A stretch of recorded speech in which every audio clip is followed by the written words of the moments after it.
All right, I've given the signal to go. So this is first try DNS cache poisoning with IPv6 and IPv4 fragmentation. No, there actually isn't a contest for the longest talk title, but I was trying to win anyway. This is really how to be the 1 in 34 million. And what do I mean by 1 in 34 million? We're going to get there. Speaking of where we're going to go, this is a lot of content, and I'm going to apologize ahead of time. I'm probably going to maintain this pace of speech for the entire time, because otherwise we are not going to get through it all. I do apologize if you did not have your morning coffee, and I'm going to do my best to constrain my enthusiasm to approximately 1 inch away from this microphone. So we're going to start with just a quick intro of who I am. We're going to go into basically a background of DNS and DNS attacks, and then we're going to move on to some lesser-known fragmentation attacks. Basically, these are a series of attacks and papers that were released shortly after the Kaminsky attacks. Going into a little bit of a side tangent. Trust me, it's very relevant regarding IPID inference. And then what the actual new stuff is, the proper attack that's completely agnostic regardless of which IP you're using. And then we'll start talking about mitigations for you folks in the back or in the middle that happen to be blue teamers. So who am I? I'm Travis, or Travco Palmer. I'm a security research engineer for Cisco Systems. If it matters to you, I'm an OSCP and OSCE, but that should at least give you an idea of what I'm doing at Cisco. And I am not a DNS or DNSSEC expert. The person who is a DNSSEC or DNSSEC expert isn't here. His name is Brian Somers. He's a great guy, and I was happy to help out for some of this stuff, but he's not here to fill in the fact that I'm not an SME on this, so you're going to have to bear with me, and he's got an email up there at the bottom if you want to send any stuff that's too hard for me to answer. So what did we do? This was basically a more consistent way to poison the cache of DNS resolvers without using a man in the middle. Basically, we took an attack that was pre-existent on IPv4, which was DNS server UDP, and reduced it from hundreds of iterations to plausibly 1, whilst also extending the attack so that it basically bypasses all current recommendations that are largely employed. Or at least were largely employed until we started tipping people off, because the internet going away is not the thing I want to happen. I should put a bit of an asterisk against all current recommendations. We'll talk about it a little bit later. There is such a thing as DNS Flag Day, but that is date TBD, details TBD, a lot of TBD, TBD, TBD. I'm not going to consider it a current recommendation if it's not even finished.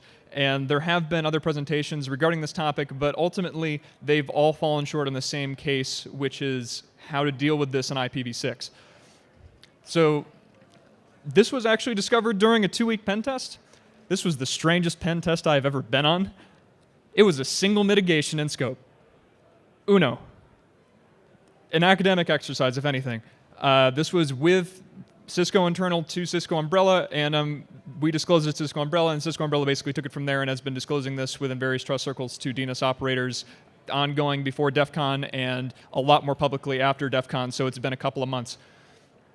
So now we have to dive back into it. I'm going to apologize for you folks who are very familiar or have been around since 2008 and know about the Kaminsky attack, but we're going to have to cover it at least so people can get a refresher and we can get some contrast.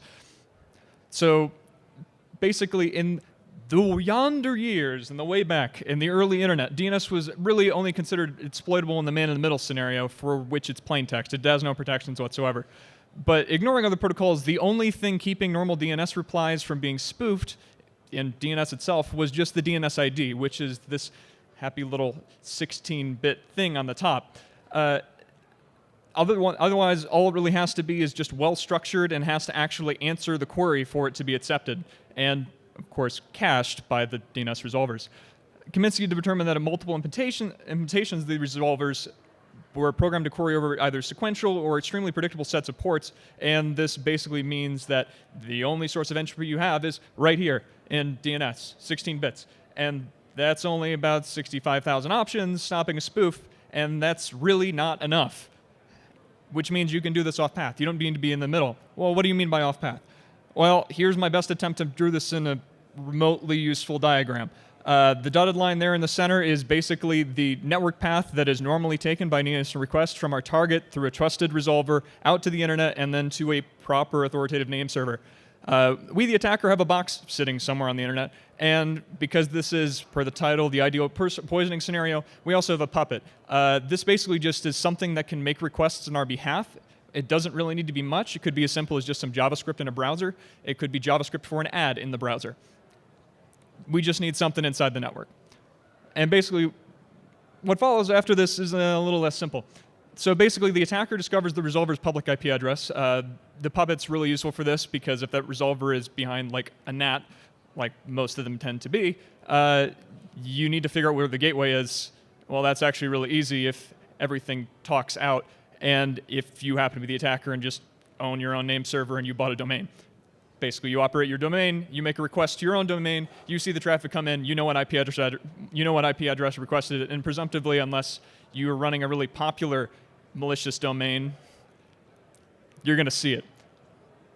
The attacker basically then has its puppet turn around and make a request for the target domain at the same time as sending a ton of fake responses.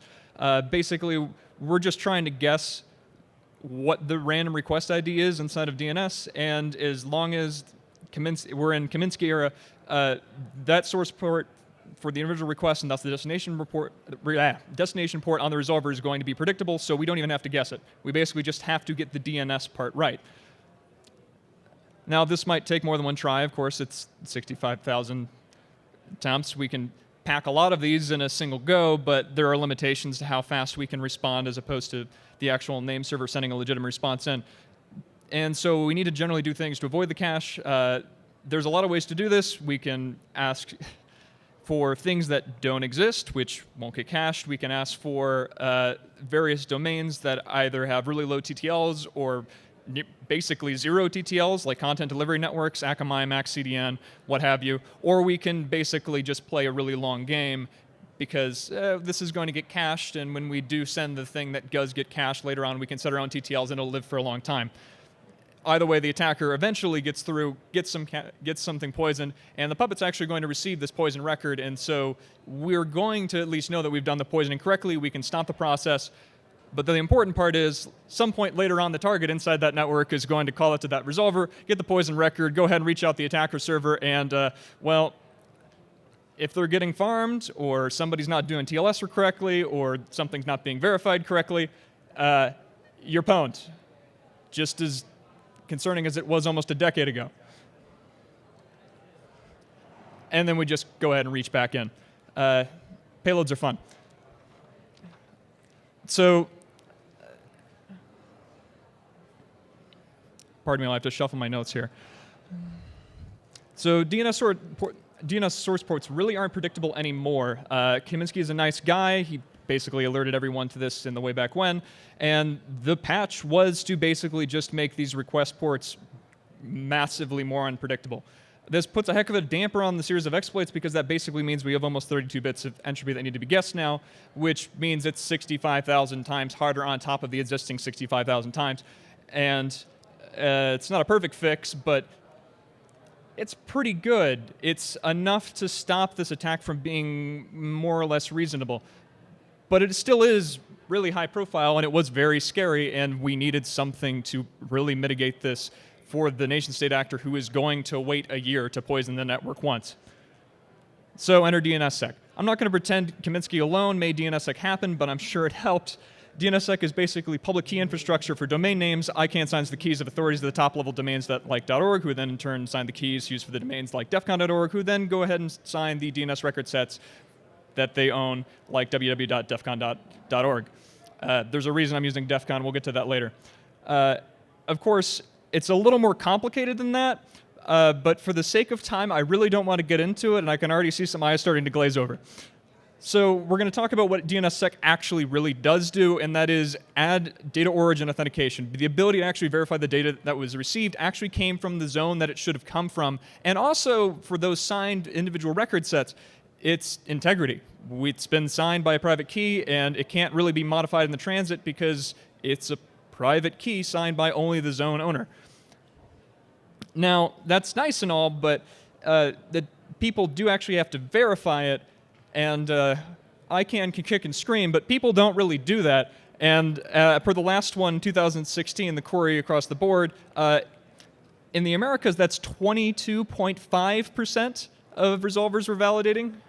I don't imagine it's gone up too much. And basically, if you're not in Central Africa, if you're wondering why that number is strangely high, they're basically, a couple of their ISPs are using exclusively Google's DNS, which is actually doing verification. So go live in Central Africa, I guess.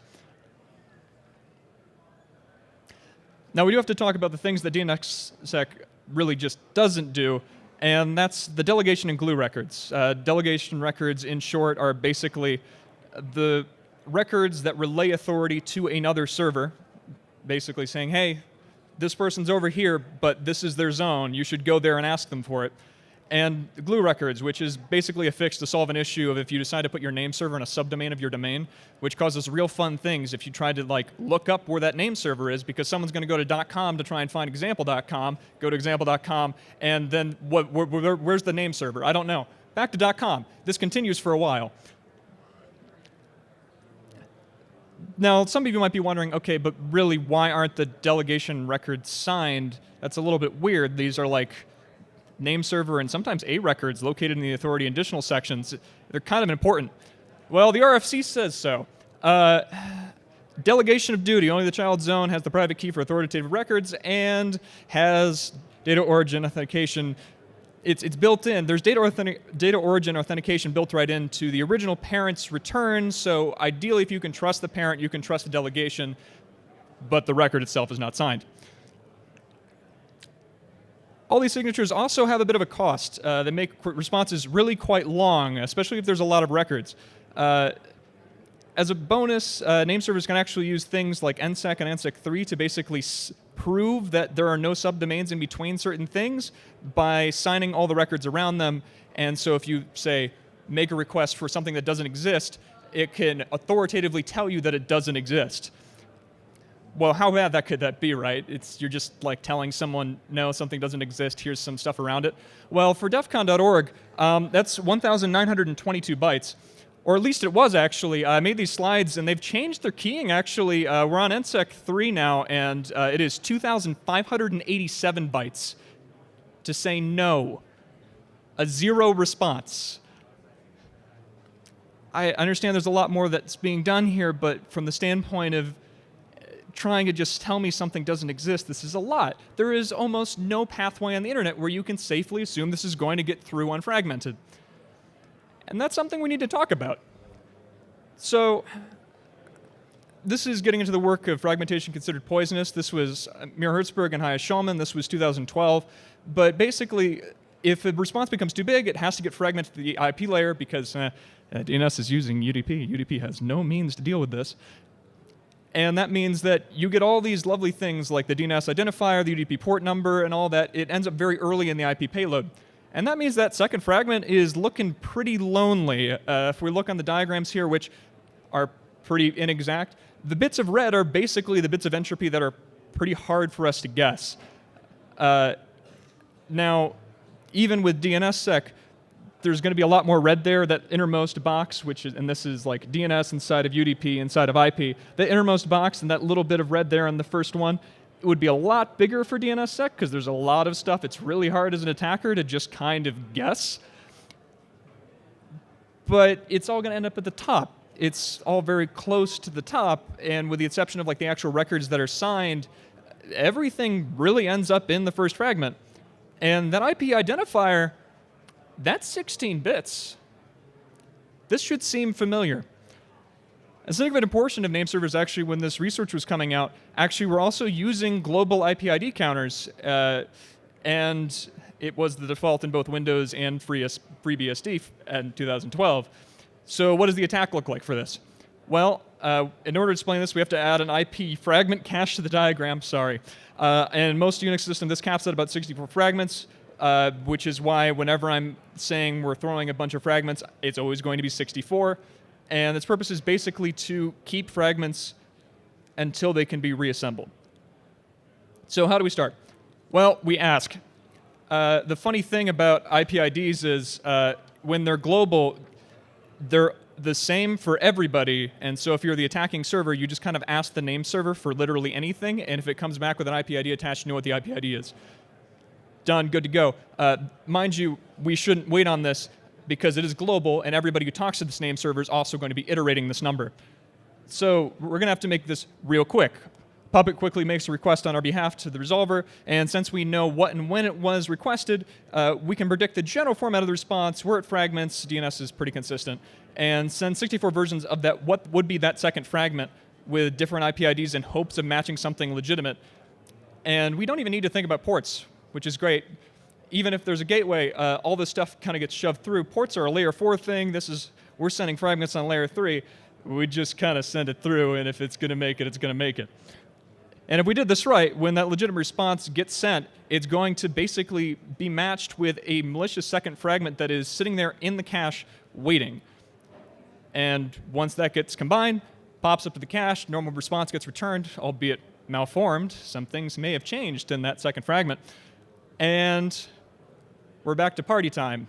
Normal client goes, talks to the cache, talks to the trusted resolver, gets a poison record, ends up talking to one of our servers, and then gets the payload sent back down to him.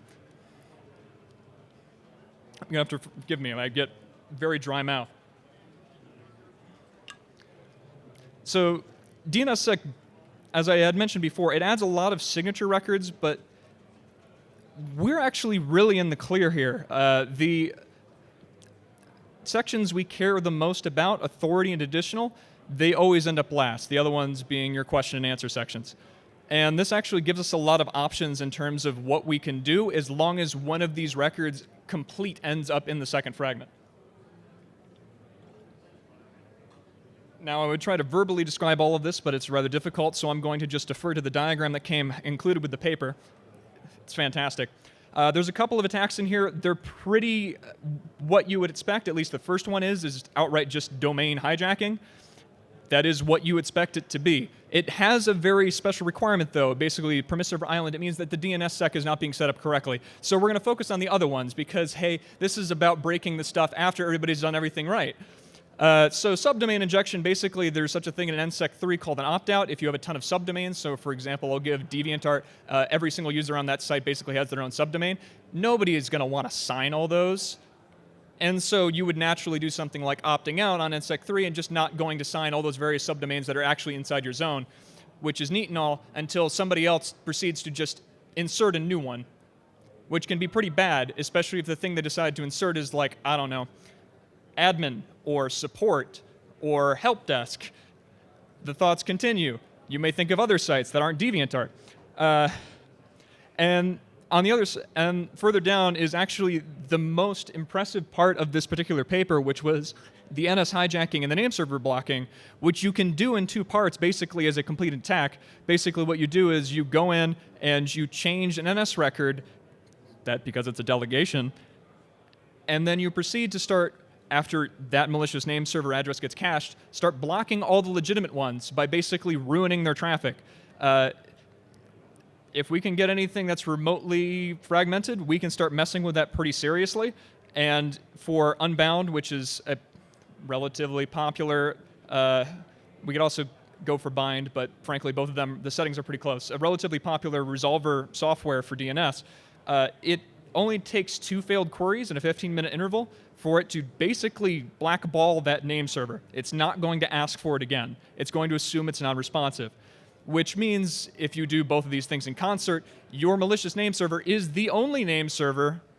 Insert any records you like. And of course, the very last one, if you notice there's not even a lot of checks. If your goal is not to poison and it is just to be a pain, there is very few requirements in there, and that RFC is purely regarding, hey, you should probably blackball name servers when they don't respond to you. So the other two is basically you need to have an IPID and you need to have something that fragments. And if you can do that, you can ruin the responses and thus ruin any DNS traffic. Yeah, that's not great. And if that last slide wasn't concerning enough to you, there's also the possibility that the attacker could just kind of cause fragmentation by tricking the name server into thinking that the minimum transmission unit is much, much lower than it actually is, which basically just requires some spoofed ICMP messages, which we already have the address for the resolver, and we already know the name server, so this is really trivial to put together. And that, of course, helps also get a complete record into the poisonable zone. If you cut down the size that these things are going to get fragmented at, you're necessarily going to end up with more data ending up in that second fragment. Now, this has, of course, been very scary. I'm sure all of you are concerned as to why this has maybe not been something you're aware of before. Well, there's some more limitations on this, unfortunately. Decreasing number of deployed name servers and operating systems are using sequential and global counters. That is something we usually expect of like a printer. And we can't re-query things that get cached. Again, we still have to do cache avoidance while we're doing all of this, and that does mean we're going to have to find requests that are large enough to fragment, and that type of request has to be something that isn't going to get cached, because there's still multiple iterations we have to do. We can send 64 fragments at a time, but we're still dealing with that 16-bit 65,000 issue of so many guesses you have to make. And with IPv6 in the near future, this is a huge wrench. The IPID Fragment Extension Header in IPv6 is 32 bits. So we're back to doing this the way originally, and it is completely bonkers to try and do this. Without any kind of like proper use, we're talking in the ballpark of, if we're just basically trying to send one thing and guess, we're talking in the ballpark of 4.2 billion. If we're sending all 64 in an attempt, we're at 67 million. And the number up here, the realistic average, which is the best case of we're trying to basically meet the IPID as it increments halfway, we're still at 34 million iterations of sending 64 fragments at a time. I don't know if you want to do the network math on that one, but that's a lot of bytes and a lot of assumptions we're going to be making. And of course, there's the unrealistic ideal address. There actually do exist algorithms. If there were perfect distribution and no disturbances, and we can always assume we're going to be able to meet in the middle without it going over, we can actually bring that down even further. But again, that's unrealistic. So the attack isn't really that feasible, especially after the OS has stopped doing this global IPID incrementation. But there still has been some notice to this. The implementations that we've seen and what Umbrella was originally planning to deploy before we went in and pen tested them was basically focusing on requerying fragmented replies that come in IPv4 and then using IPv6 where possible, since, well, it should be drastically harder to mess with that. And there's also a recent presentation this year in May at OARC where, not us, Japan Registry Services basically came to the conclusion that, IPv4, this is pretty easy to poison, but IPv6 is basically out of the ballpark. Admittedly, this presentation did at some point say that maybe it's a good idea to just drop all fragments earlier, but later ended up deciding that IPv6 is generally safe in this slide and a few others. I digress. In any case, it's good news. People do care, and the people who are running DNS resolvers are trying to tie up the loose ends without really any major performance impacts. And this is the time where we need to take a nice little rabbit hole and talk about something that I promise you is very related. So IPID inference. Sequential nature of IPID is largely why idle scanning exists. It's what Nmap uses. It's what a lot of people here may know. And this particular type of scan has some requirements for its zombies. Namely, they have to be global counters and act like printers from 1990s and also be pretty close to idle, because that IPID better not change while we're trying to sample it. I won't explain this in depth because of time, but some researchers at the University of New Mexico in 2014 basically figured out that Linux, which has per destination counters, not global counters, per destination, every single destination has its own IPID that it's keeping track of, can be inferred off path, sort of kind of, you never actually get the real number, but you can figure out whether or not two hosts are talking to each other by abusing fragments and actually using that fragment cache that was discussed earlier. And this was cute and caused some folks in the Linux community to be a little bit angry. And when the folks in the Linux community get a little bit angry, they rewrite the kernel. So the developers of the Linux IP stack didn't really appreciate the idea of every Linux machine on the internet plausibly being able to be used as an idle scan. So at the same time as this paper getting published, they created some patches, and the first that we care about was basically a direct mitigation to this to prevent measuring communication between two machines. And the second was an optimization to how IPIDs were handled. So the first one here, which, I mean, credit where credit is due, if you're going to talk about a white paper that's like barely getting published, it's the first line of the commit. impact, commits, merges. Anyway, this was basically a fix here of we're going to increment the IPID counter by making it more unpredictable when we're incrementing it. Basically, try to remove the possibility of doing these off-path or strange inference attacks by just making the IPID increment differently. And in this particular case, it was every time something gets sent out, instead of incrementing by 1, it's now going to increment between 1 and the number of kernel ticks since the last thing was sent out. Randomly. And not like pseudo-randomly, actually pretty properly randomly, with an even distribution. And the other patch was, around the same time, was an optimization. That whole keeping track of an IPID value for every single possible destination was great, unless your server talked to a lot of different clients and kept that around, and there was a binary decision tree, basically. And so this was an optimization to try to get rid of that binary decision tree, because anybody who's taken comp sci knows that O log of n is much, much worse than O of a constant. So let's do some hashing. So the way this works is basically a destination address is thrown into a hashing mechanism, and that it gets assigned a bin, and inside that bin is the value of the IPID that it should be using for that outbound communication. Now, they realized that this was maybe going to be a little weird, and that some hosts were inevitably going to be sharing some bins. So to try and prevent an attacker from determining which one of those it was, this hashing function is actually seeded at boot with a properly random key, and it changes every single time at boot, and there's almost no way to legitimately determine it, which is perfect, especially if you have enough bins and the hash collisions are pretty rare. Now, if you think this number's a little low, the researchers at the University of Mexico would agree with you. That's not a lot of bins. And so they proceeded to turn around immediately and create another form of idle scanning, which they named ONUS, and ONUS is not an idle scan, according to them. So basically, the intent here is they're going to use the IP space of IPv6. They could use IPv4, but they're going to use IPv6 just because it's easier. And they're going to start with a huge number of source addresses and basically just try to find a collision in those 2,048 bins. The trick here basically is you send IPv6 echo fragments. You have to send it fragmented because IPv6 is a little weird. If it's not fragmented, you don't get an IPID. Anyway, they query the IPID. They send a spoofed IPv4 SYNAC, see if it bounces up the zombie to target, and ideally this turns around and then we can requery again because that was a response that was sent out that should increment the IPID if we have something that is aligned and we're seeing changes consistently from the source address we're at for this other address we're sending to through spoofing. We can basically determine that there's a collision here. And that's basically the gist of it. The only other issue that they have is that they have to get underneath these perturbations. That original patch that I was talking about between the 1 and number of kernel ticks since the last packet sent out, yeah, that's great and all. That's a normal distribution.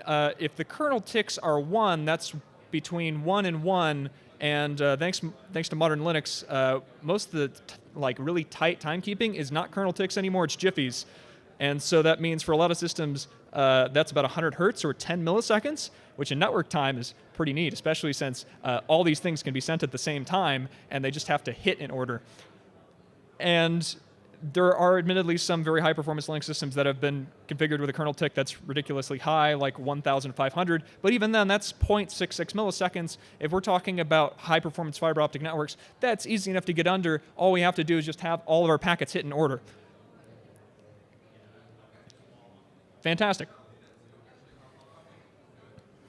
So basically, for their plan, once a collision is found, they basically flip the triangle around, and instead of sending these spoofed things to the zombie, they start sending spoofed things to the target, and much like the idle scans of yore, again, this is why I take an issue with their choice of naming it not an idle scan, but anyway, you basically can make determinations on whether or not the port you're hitting is actually open without really ever getting a proper TCP communication back and forth. You're still spoofing somebody else's address. You're outside of the general logging expectation. It really is. It's idle scanning to a T. So that does beg the question, though. Why didn't the team at UNM realize that this might have had some implications outside of idle scanning? I mean, the only thing that was really preventing DNS fragmentation poisoning on IPv6 and a lot of other things, and just generally making it harder, was the difficulty of guessing that IPID. Well, I don't blame them. They were thinking about idle scanning, and they kind of have a bit on their plate.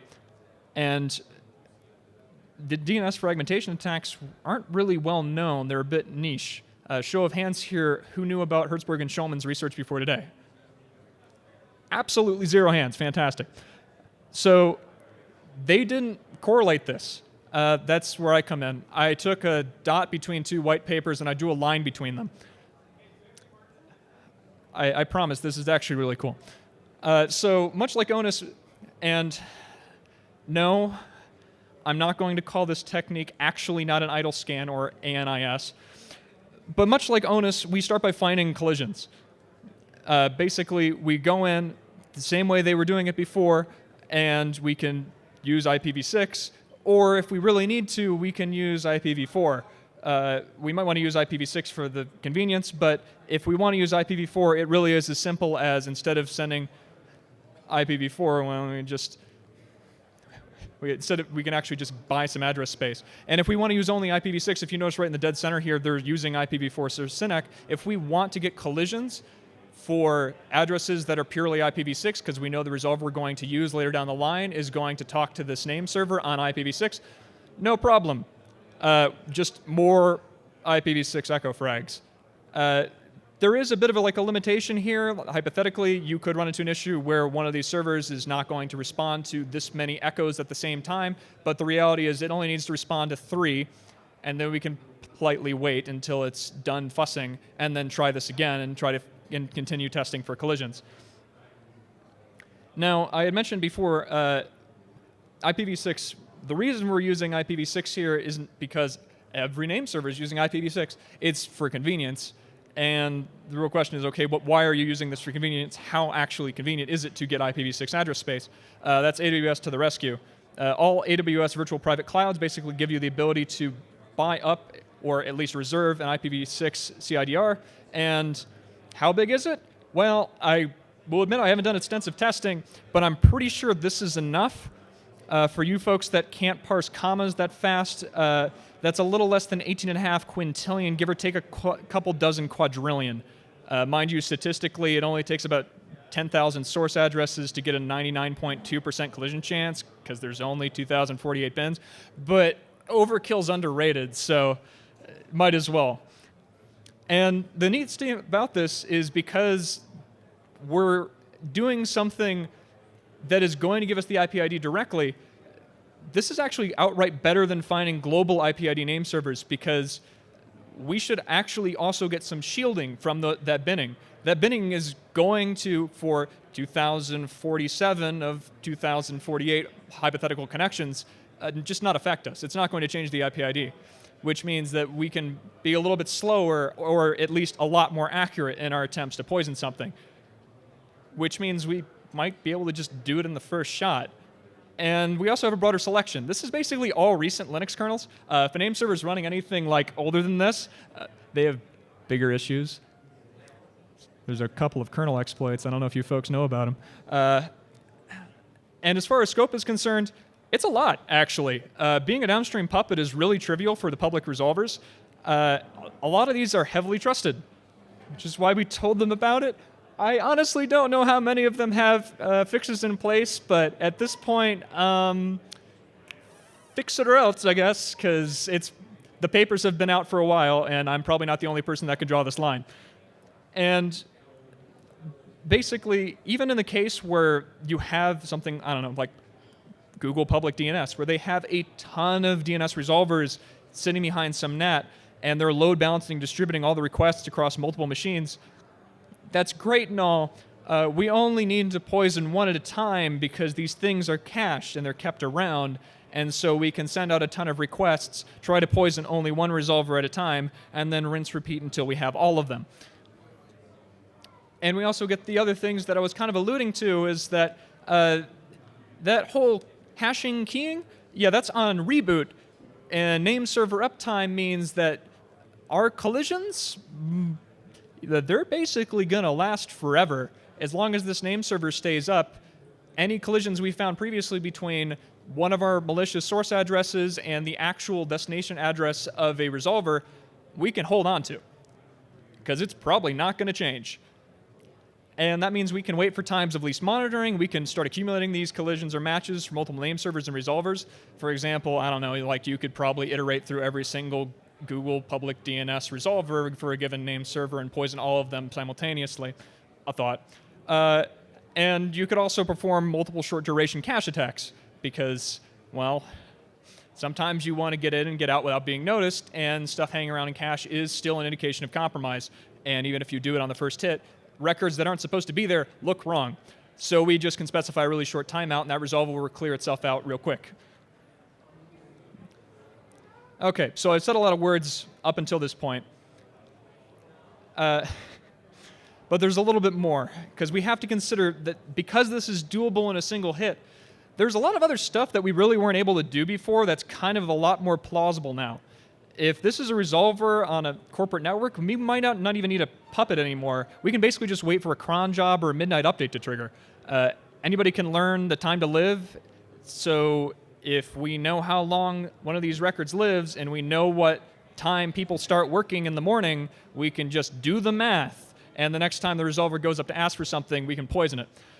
And we can also have a puppet that's passive and basically just start collecting various requests people are making, and we'll just wait until they go out of cache sometime later down the road for whatever websites people are actually going to. And maybe poisoning isn't the purpose. You know the thing I mentioned earlier about there being almost no requirements to do name server blocking? Yeah, this is going to make that a lot worse. In fact, a lot worse. In fact, you could almost say that this could probably down and out almost any domain that you can get fragmentation of any kind out of through minimum transmission unit, borkery, whatever you need to do. If those are critical servers out on the internet, or even worse yet, update servers out on the internet, imagine a corporate environment that can't go out and get Windows updates.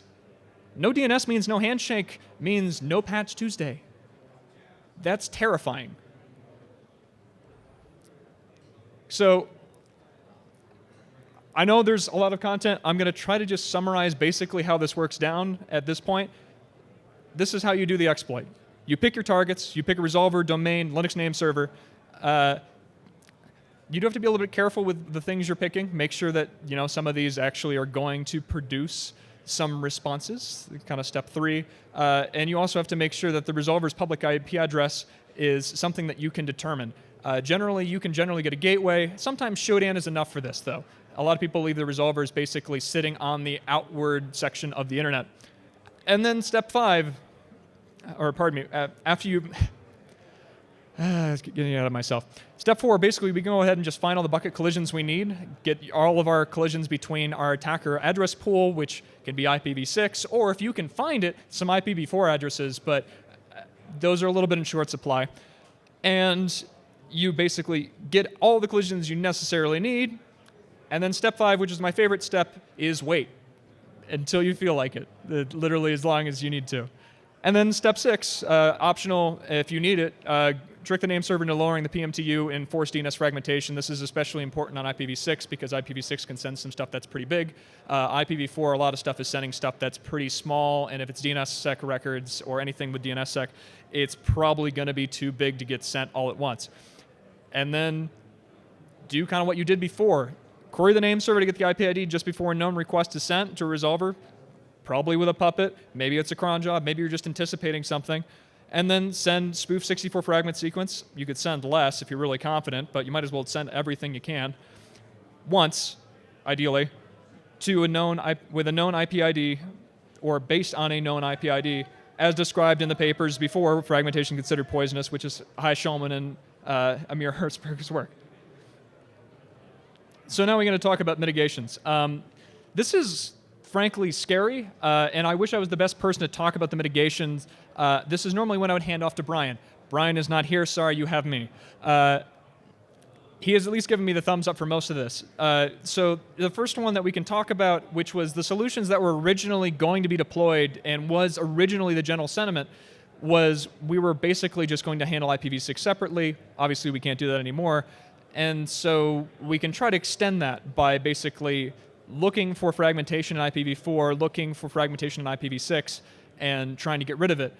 And especially looking for things that may or may not have been messed with. But handling that's a little weird. IPv6 headers make it, again, it's another wrench.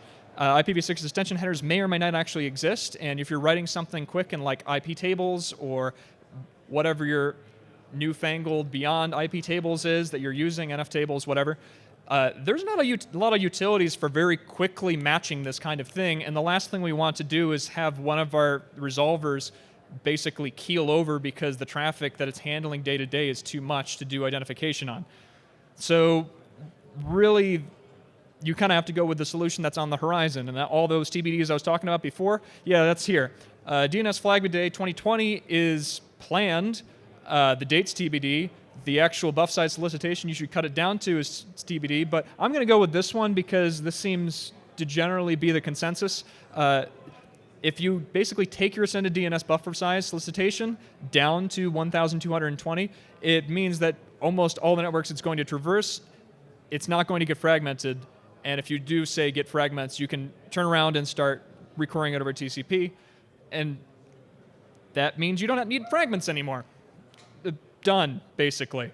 Anything you need that's that much larger, you don't have to do fragmentation at the IP layer anymore. You can leave it up to TCP, which has much better error checking and is a lot harder to deal with from an attacker's perspective anyway. Don't get me wrong, there's going to be a cost to this, but realistically, you're doing these things because they're not in cache. After they're in cache, you won't have to do this again. So there's a speed drop, but it can be worked around, basically. And well, hopefully they'll figure out a day and cement some things in.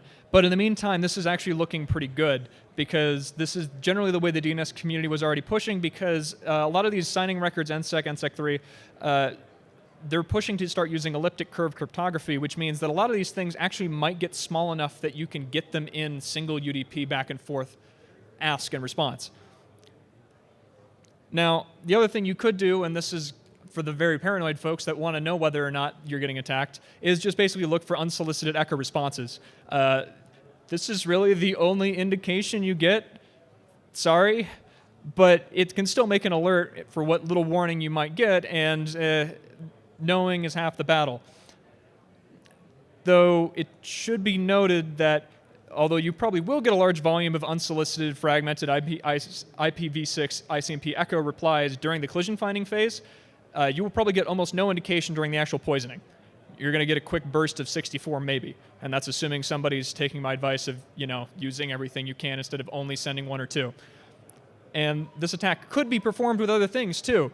It can be performed with sufficient IPv4 address space, and it can actually also probably be performed with any protocol that's sufficiently fast enough to get these tight timing of responses during collision finding. It is very possible. I have not done the research, but I believe it should be possible to do this with DNS itself. As long as that response comes back fragmented, it's going to include an IPID, and the servers are built to be quick. It's probably not going to be as quick as the Linux kernel at the IP layer, but might be enough for a lot of machines. So for name servers, sorry, the advice here is not great. Have you tried turning it off and on again?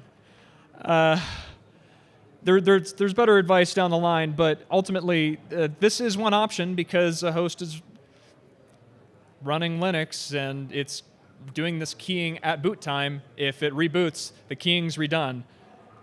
Of course, the other side of this is you could also just figure out some way, I don't even know how you would do this, of changing the key that's being used live in action for doing the hashing, and that would also silently remove any known collisions. But obviously, in either way, even if this is done without a reboot, it's not going to be ideal. The amount of traffic you're sending out, if you do this right in the middle, it's going to bork something very briefly, which might be bad, but for DNS it should be relatively all right. In any case, it's just kind of weird, and maybe we should do something else. And that's really, we're back to the Flag Day suggestions. This is not really compliant yet because it's on the horizon suggestions and people aren't adhering to it, but it can still serve large responses over TCP. And although speed is important, and requerying a ton of stuff over TCP, getting that full three-way handshake and then doing data send is a lot harder than just ask receive. Maybe the best thing is to leave the speed to the resolvers and just expect them to cache it. There's a limit to what you can do from the name server side. Because your only other option is to disable fuzz or limit what ICMPs you respond to. And there's a lot of good reasons to respond to echoes because it's, kind of like the way you determine whether or not a server is on the internet.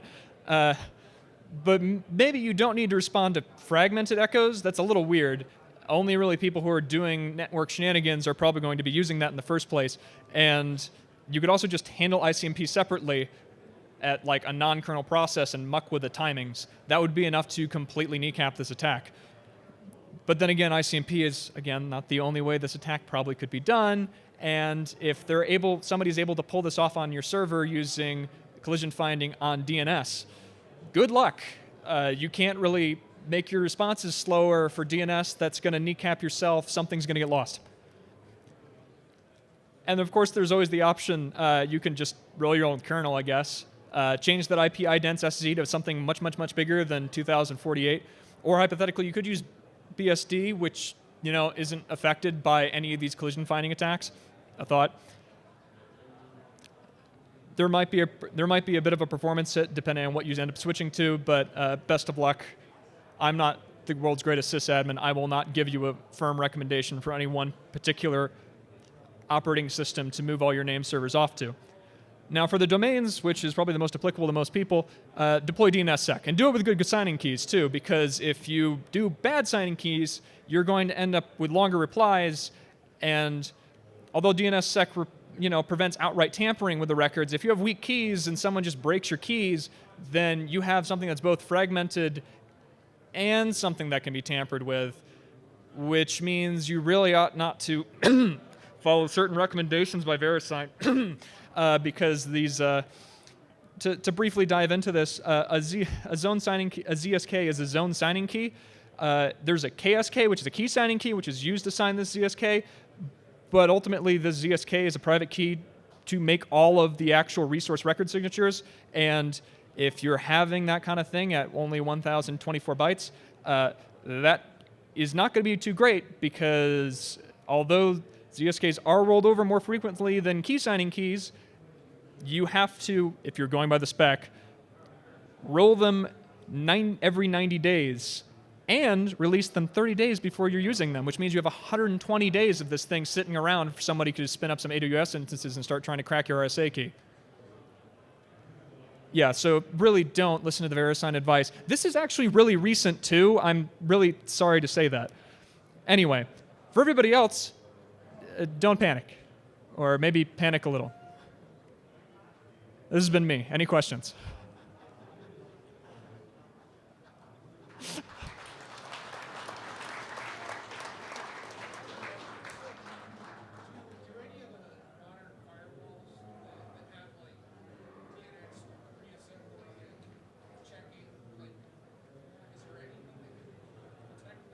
So the question is whether or not the modern firewalls that have like DNS reassembly and checking can really protect against this.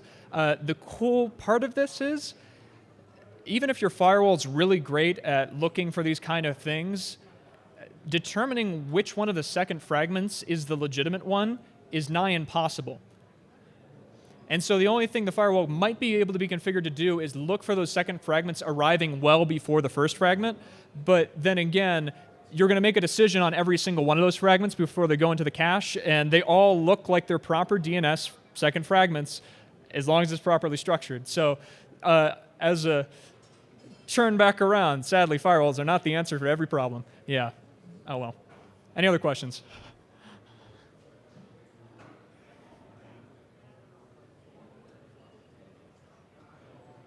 All right. I'm happily around the conference. I will say if you do end up coming up with a question, that Cisco email is probably only going to be good for another couple of weeks for me. So I'm leaving Cisco. So send it to my Twitter DMs. It'll go straight to my email too. That also works. I'm not going to put my Gmail address on here because if you saw an earlier talk, yeah, let's not do that. I like my calendar. I need it to function. Yeah. And also, Brian is the guy you should go to if you have any like really hardcore DNSSEC questions. I will attempt to answer them, but more than likely I will end up forwarding them to him because he is a proper subject matter expert on this. All right, thank you all very much.